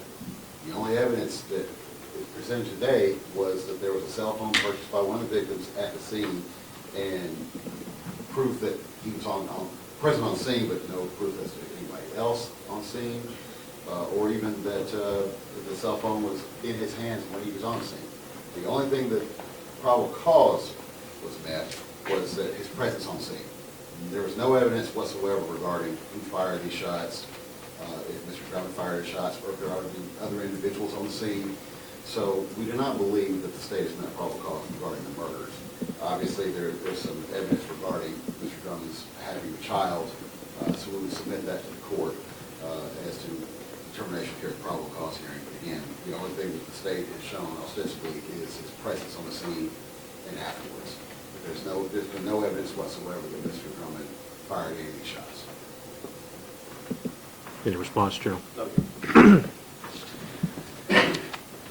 In regards to the motion filed by the state, do we need to have a hearing at this time regarding that? Yes. Okay.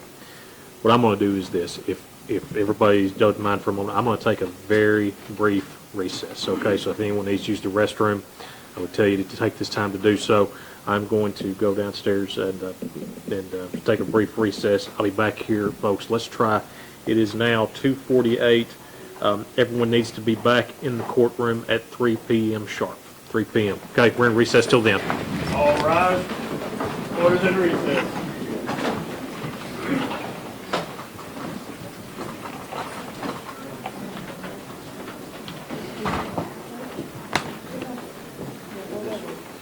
proceed.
They won't let you drive.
Yeah, she's looking.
Thank you.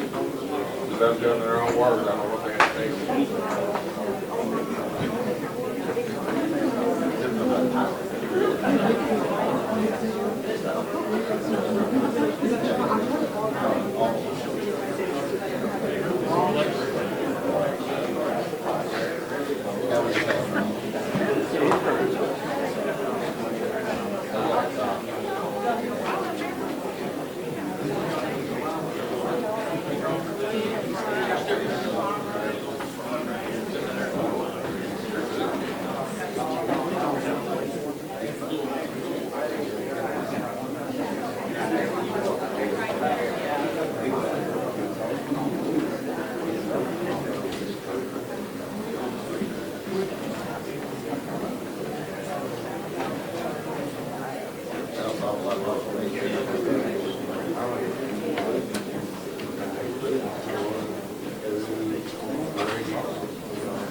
I don't want to get in the way of shine.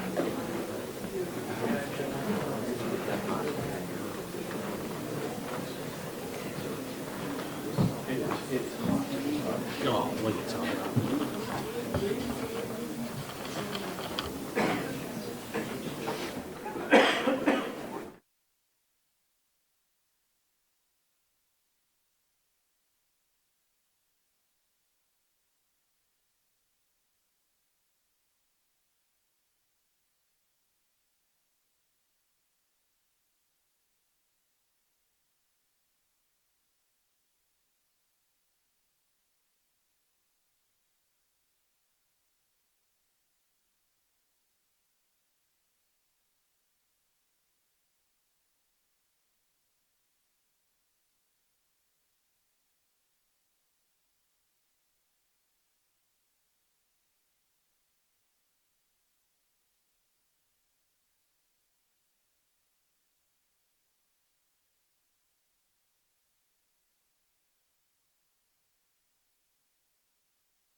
In regards to the motion, do we need to proceed on that, or are we? I think we're going to be in agreement on the motion. It was a motion for a gag order, and there's going to be an agreement. And the state, specifically the attorneys representing the state of Tennessee as a defendant, as well as the defendant himself.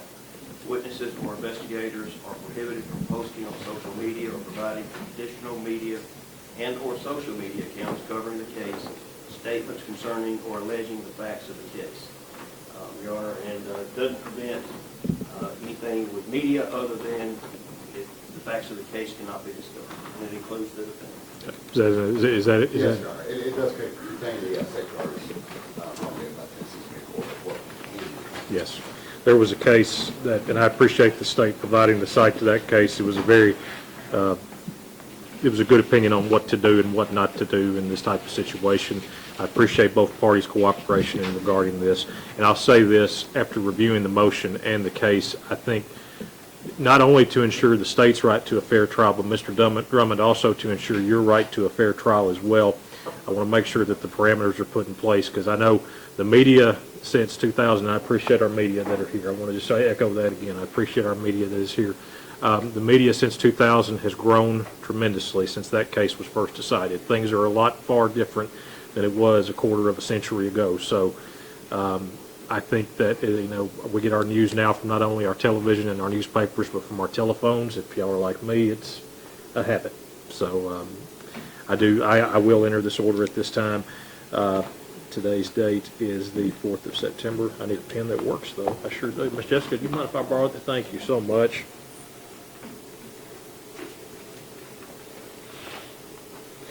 Is there any other matters we need to take up regarding the preliminary hearing? No, But aside from me ruling, I'm assuming. So There may be one other issue afterwards. okay. Yes, sir. Okay. I want to thank, before I make my ruling in this, I want to thank the attorneys today. I want to thank all of you for your devotion to this case and your work you've shown in this case here today. Appreciate the state and also the defense attorneys. I know that, and I appreciate Mr. Huffman taking this case, and Mr. Mason. I know this was something you were appointed to, but I appreciate your graciousness in taking this matter on. I do very much, and I appreciate all the parties for their testimony. I appreciate the witnesses that are here today. I want to speak to the family today. I know you heard a lot of things today, things that were not pleasant to hear, but I appreciate the fact that, for the most part, your candor has been respectful to this court, and I appreciate that you've shown this court respect. I don't want that to go unnoticed. To all of you, I want to say this. I know that there At this time, this is not the trial today. This is only the first step in that next proceeding. The standard you heard that was presented is a probable cause standard, which means it's more likely than not. I am not making a finding of guilt or innocence today. That is not what is happening. I don't want y'all to leave and think, what did he just do? So I want you to understand that. It is still alleged as to who committed this offense, but I know it's not alleged that the loss that y'all have suffered. And I want you to know that my heart does go out to all of you. And in the days, weeks, months, and years to come, you will be in my prayers, because I know it's a long road to that. I want to thank, I don't want it to go unnoticed, but I just want to thank you for your respect you've shown the court very much. In regards to the matters today, the court has heard the testimony from all the parties, and in consideration of that testimony, in case number 25 CR 48067, the charge of first-degree murder, the court does find the probable cause regarding the murder of Mr. Brady Williams. In case number 48068, the charge of first-degree murder, the court does find probable cause in regards to the murder of Miss Adriana Williams. In case number 48069, the court does find probable cause in regards to first-degree murder in the matter of Mr. Matthew Wilson. And in case number 48070, the court does find probable cause into the case of the first-degree murder of Miss Courtney Rose. The court also does find probable cause in case number 48071 as to the charge of aggravated kidnapping of the young child and the possession of a firearm with the intent to go armed as a commission of a dangerous felony. Aside from the proof of the agent Tubbs, there was not any other proof put forward to show whether or not he is a convicted felon. So based on that, I'm not binding those matters over the counts 2 on 48067, 68, 69, and 70. But those are the only charges that will not be bound over. The remaining charges will be bound over. The 4 first-degree murders, the aggravated kidnapping, and the possession of a firearm with the intention to go armed during the commission of a dangerous felony. In regards to Mr. Drummond, I want to make you aware this is your notice for your circuit court date. Should your cases be presented to the grand jury on November 10th of 2025 at 9 a.m., you will appear before the Honorable Mark Hayes, the Circuit Judge for Lake County, Tennessee, on November 17th, 2025 at 1 p.m. Now, before we conclude that, I had heard that there may be another matter that needs to be addressed. That's correct, Judge. When we were here previously, the defendant's girlfriend, Ms. Caitlin Speed, had requested, I indicated that she requested to have no contact order lifted so she could communicate with Mr. Drummond. The media seems to spin my words. Mr. Drummond did not request this be lifted. She requested it. So she has actually reached out to the district attorney, who's not in agreement, but she has indicated to the district attorney that she would like that portion to be lifted so that she can have communications with Mr. Drummond. And again, previously that was stated in the news reports that Mr. Drummond had asked for that, and that's not the case. Ms. Caitlin Speed was the one who reached out and wanted to have communication with Mr. Drummond. So we would respectfully ask for that portion of the no contact order be lifted as it relates to Ms. Caitlin Speed. Let me hear from you, Mr. Goodman. Ms. Caitlin Speed did contact me. I talked to her about this. She did ask me to allow contact, to allow the restraining order to be lifted. I told her that I would be honest and tell the court that's what her wishes are, but I also told her that I would be opposed to this, and I would be opposed to the restraining order being lifted. And, Your Honor, the fact is that she is a witness in this case, and there does not need to be any communication between the defendant and a witness. And in addition to that, she's also a member of the family of the victims, and we're concerned that there may be an issue there. The restraining order is for all family members of the victims, so we would ask that the restraining order stay in place. She is the mother of this unborn child. I understand that she's being a witness. He can't discuss facts of the case, but we would respectfully ask that it be lifted so he can communicate regarding that portion. Again, she's pregnant with this child, and I'm sure they want to discuss matters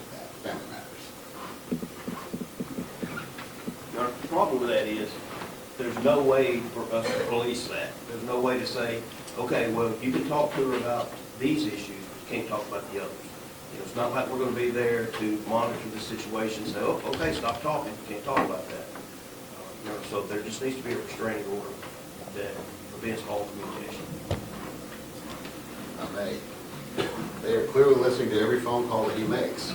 They can listen and monitor in real time the discussions. So they will know what they're talking about. And obviously, if he crosses that line and discusses facts of the case, that's an issue. But that can be controlled or at least limited in scope. So they are listening. They know what he's saying to her. I'm not sure how that would be inappropriate.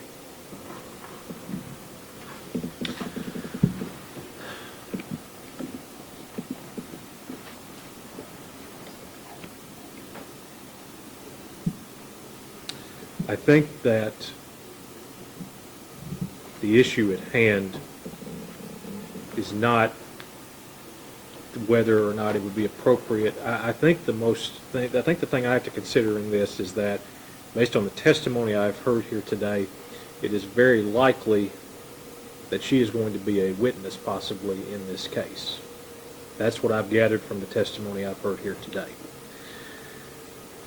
I am not restricting any conversations between him and his family. If she wants to communicate with his family to give him messages regarding their child, I am fine with that. But because of the fact that there may be an instance where Ms. Speed has to testify at the trial, that's the only thing that kind of puts me in a position to not feel comfortable amending the order at this time for that purpose. So what I will do is I'll continue to let it remain in place directly between the two of them. However, he is completely allowed to speak with his family and his mother or father or whoever it is that wishes to talk maybe through her to him regarding the status of his child. If it were to be the case that she would not be a witness at a later date, I'm not saying that's not, well, I'm losing jurisdiction of this today, so that's something that if you want to discuss with Judge Hayes, I'm sure I'm not going to speak for him, but you could have the right to revisit that at that time.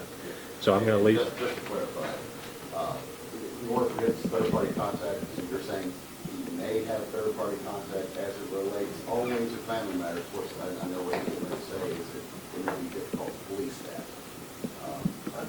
I want to clarify that as well, because I thought what you meant was he could talk to his family, and then his family could talk to her, not that they could be on three-way call. Absolutely not. Talking to one another. Yes. That's what I understood. That is And my. that has been an issue, and I want to clarify also, and make sure the defendant understands, that third-party conversations Is the same. are violations as well. He can't tell someone, go tell this witness that I said this. That's a violation. He needs to be aware of that, and it appears that based on the testimony today, it should be aware that his phone calls are being monitored. So obviously, does the state oppose him talking to his family? It's not his family, it's just them attempting to relay messages concerning the case to Ms. Speed. Correct. So does that make any sense at all? Yes, not relating messages regarding the case, but I'm assuming it's okay to relay messages regarding his child. I don't mind that. I mean, that's something regarding his child, but it can't be anything regarding the case or the facts of the case. And I would just say that those are being monitored. Those phone calls are being monitored. So that's just something he'll need to understand for that purpose. Okay, so it will remain in place for that. Folks, this is what I want to do before we do anything else. Having found that these matters are going to be presented to the grand jury and the cases will be sent to circuit court, or should he be indicted, what I'm going to ask is that at this time, if the sheriff's department will take him back into custody and transport him back, he will continue to remain without bond in this case. And while they are doing that, I'm going to ask everyone to please remain in the courtroom.